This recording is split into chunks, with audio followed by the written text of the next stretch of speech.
sa mundo. Huwag na huwag magpapatalo sa isang problema mo. Tanawin ang iyong gusto at pagsikapan mo ito. Huwag na huwag magpapapigil sa pasakit ng mundo. Kaya dapat happy lang, happy lang, happy lang. Dapat happy lang, happy. Ito yung mga picture na pinaprint ko kasi pinapirmahan ko to sa iyo.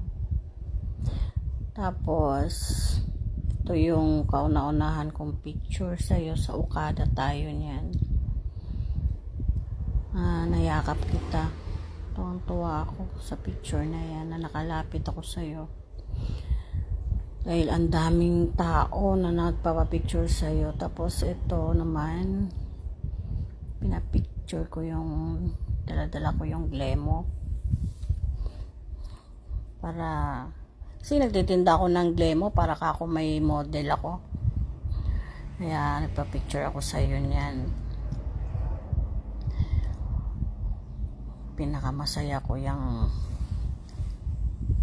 panahon na yan na sobrang tuwa ko nung makita kita. Hindi ko maipaliwanag. Tapos ito naman yung hindi ko alam kung ano pinagchichismisan yan at ganyan yung naging natin. Nakikinig ka dyan sa Marites. Pag Maritesan ka pa eh. Tapos ito naman yung magandang kuha natin, diba? Ang saya. Kaya nakakatuwa eh. Sobrang saya. Tapos ayan, nagpa-picture ako sa iyo ng hawak ko yung award mo. Tapos ito naman si Weng, pa-birthday ko sa kanya na makapunta siya dyan sa event para makita kanya, mayakap kanya. Tuwang-tuwa siya ng mga panahon na yan.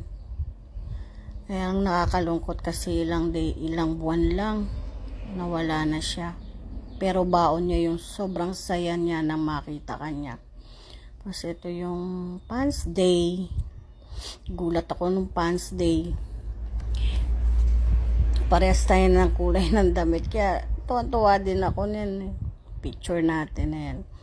Ito naman yung mga kasama ko. Nakabihis na. Kala mo, nasa bahay lang.